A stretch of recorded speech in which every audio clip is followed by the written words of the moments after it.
Este é o Trocando Ideias, o seu programa de perguntas e respostas que ajuda você na sua caminhada cristã. E já aproveito para pedir sua inscrição aqui no canal. Se você ainda não é inscrito, inscreva-se, ative o sininho para receber as notificações. Ideias começando agora com a sua participação e com a participação do Reverendo Hernandes. Olá, pastor. Olá, Tiago, tudo bem? Tudo bem. É um prazer estar aqui com você. O privilégio é meu, pastor. E como você faz para participar com a gente no Trocando Ideias? Prepare sua pergunta e envie para nós pelo e-mail que é trocandoideias@lpc.org.br. Não se esqueça de colocar o seu nome e de onde você fala, e assim você participa conosco.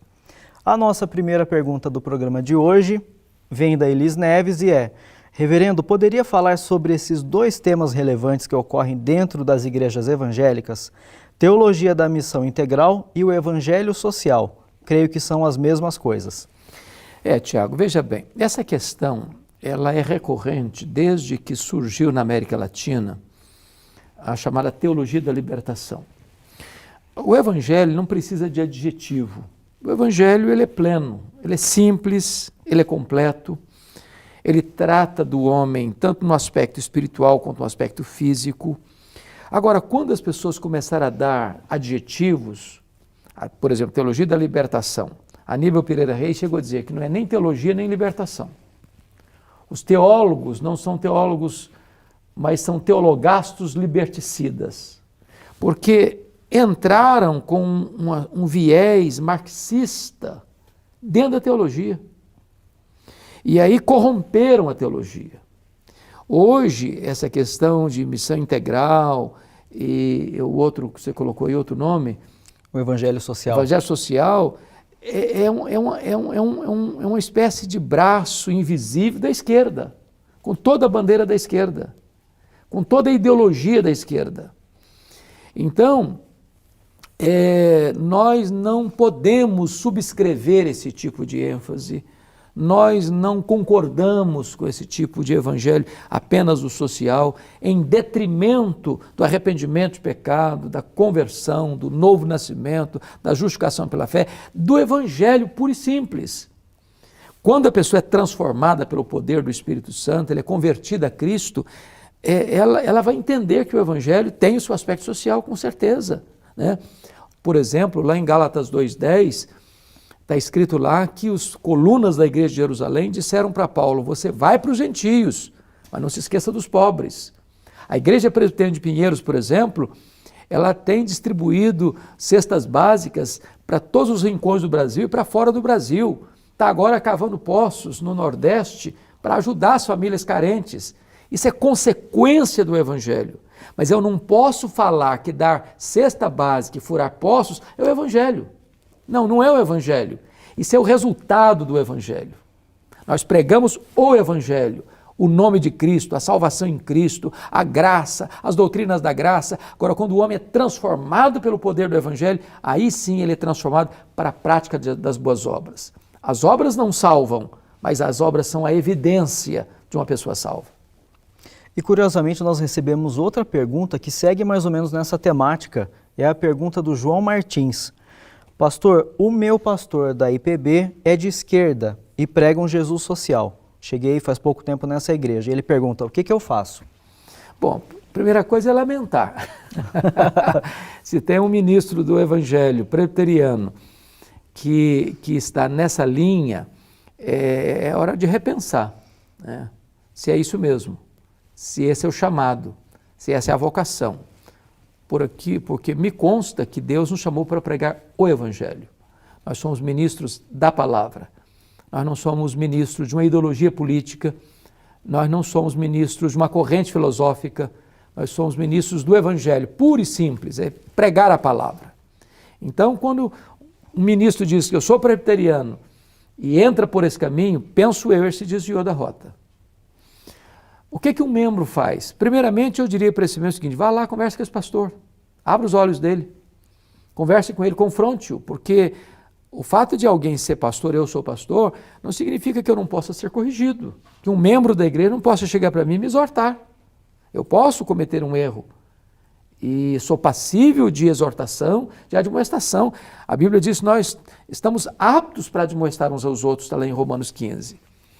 Agora, imagine que esse pastor diga para essa ovelha assim, bom, você é ovelha, eu sou pastor, aqui quem manda sou eu, quem define sou eu, você não tem que interferir na minha vida, você não tem que dar pitaco no meu ministério. Eu penso que essa ovelha precisa buscar um outro rebanho. Ela precisa procurar uma outra igreja, ela precisa procurar uma igreja bíblica e quem sabe até mesmo requerer que a liderança da igreja tome pé dessa situação e tome medidas para que esta igreja não se perca, para que esta igreja não fuja da única rota segura, que é a fidelidade às Escrituras Sagradas. Muito bem, a nossa última pergunta de hoje, então, vem da Márcia de Souza, e ela pergunta: pastor, é possível que os judeus e os cristãos venham a crer no anticristo? Veja bem, Tiago, é muito boa a sua pergunta e eu queria permissão para ler um texto da Escritura para responder. Porque a Bíblia fala claramente sobre esse assunto. Então eu vou ler em Apocalipse capítulo 13, porque é o assunto que trata do anticristo, aqui chamado de a besta que surge do mar. E mar aqui, o próprio Apocalipse explica que é a convulsão das nações, né, dos povos. Então, olha o que está escrito em Apocalipse 13, versículo 8. Está falando do anticristo, da besta que surge do mar. E adorá-la-ão, ou seja, adorarão a besta, todos, preste atenção na ênfase, todos os que habitam sobre a terra, todos, aqueles cujos nomes não foram escritos no livro da vida do Cordeiro que foi morto desde a fundação do mundo. Se a pergunta é judeus, cristãos nominais, vai adorar. Só existe um segmento que não vai adorar o anticristo, só um. Aqueles cujos nomes estão escritos no livro da vida do Cordeiro. Aqueles que foram lavados no sangue de Cristo. Aqueles que nasceram de novo. O anticristo não vai tirar uma ovelha sequer dos braços de Jesus. Mas aqueles que foram apenas crentes nominais, frequentadores apenas de igreja, que professaram uma fé apenas intelectual, seja ele de que nacionalidade for, se judeu, se gentio, ou de que religião for, se cristão ou não cristã, não interessa. O único grupo que não vai se render a ele são aqueles que nasceram de novo, aqueles cujos nomes estão escritos no livro da vida. Não é quem tem o nome no rol de membro da igreja, não. Né? Porque é possível que o rol de membro das igrejas locais, a igreja militante, não seja compatível com o rol de membros da igreja triunfante. Lá em cima, no livro da vida, não tem engano, não tem equívoco. Aqui tem bode misturado com ovelha. Aqui tem joio misturado com trigo. Lá não. Deus conhece os que lhe pertencem. Então não é possível que um cristão genuíno, verdadeiro, adore o anticristo. Muito bem, esse é o programa Trocando Ideias, um programa da Igreja Presbiteriana de Pinheiros. Eu gostaria de ter alguns minutinhos para falar a respeito da igreja com vocês. Se você ainda não conhece a Igreja Presbiteriana de Pinheiros, ela fica em São Paulo, na Avenida Doutora Ruth Cardoso, 6.151. Exatamente isso. Eu consegui decorar. O que eu não consegui decorar são os horários do culto de domingo, mas eu tenho anotado aqui, eu quero passar para você. Quero convidar você para visitar a igreja, né, no domingo. Nós temos culto, então, às 8 da manhã, às 11 da manhã, às 4 da tarde, 5:30 da tarde e às 19 horas. E temos a escola dominical às 9h15 da manhã. Isso é uma coisa fantástica. A igreja tem 6 serviços, então, no domingo. E também uma programação nova que eu vi agora no site da igreja, que é a reunião de oração de segunda a sexta-feira, às 6:30 da manhã. 6:30 da manhã todo dia. Toda segunda-feira, 20 horas, tem Conexão com Deus. Toda terça-feira, 2:30, tem Mulher Esperança. Quarta e quinta, cultos também na área de cuidado pastoral, na área de ênfase missionária. A igreja, como diz o pastor Arival, é um posto de piranga.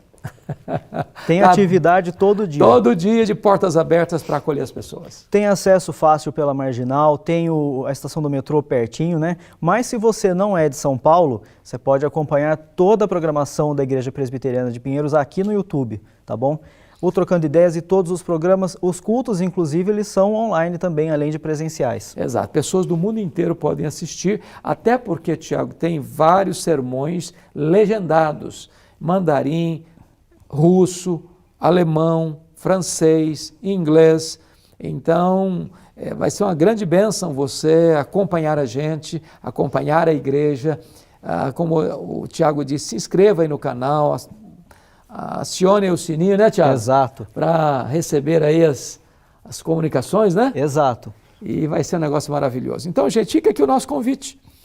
Pastor Arival Dias Casimiro, pastor da igreja, é um homem de Deus, e eu tenho muita alegria de trabalhar com ele e ver como a Igreja Presbiteriana de Pinheiros é uma igreja que tem sido relevante no Brasil e fora do Brasil. E se você mora em São Paulo, está procurando uma igreja para você, para sua família, ou esteja até desigrejado, venha para cá. Nós queremos acolher você. Como o Tiago disse, se você mora em qualquer outro lugar, acompanhe a programação da igreja pelo canal do YouTube, pela IPP TV, 24 horas por dia no ar, trazendo mensagens relevantes para o seu coração. Muito obrigado pela sua companhia. Obrigado também, pastor. Tiago, é um prazer estar com você, viu? E a gente se vê semana que vem. Gostei desse formato, hein, Tiago? Sua companhia legal, aqui né, só pastor? enriqueceu o programa, hein? Muito obrigado, pastor. Deus abençoe a todos, gente. Até o próximo programa, se Deus quiser.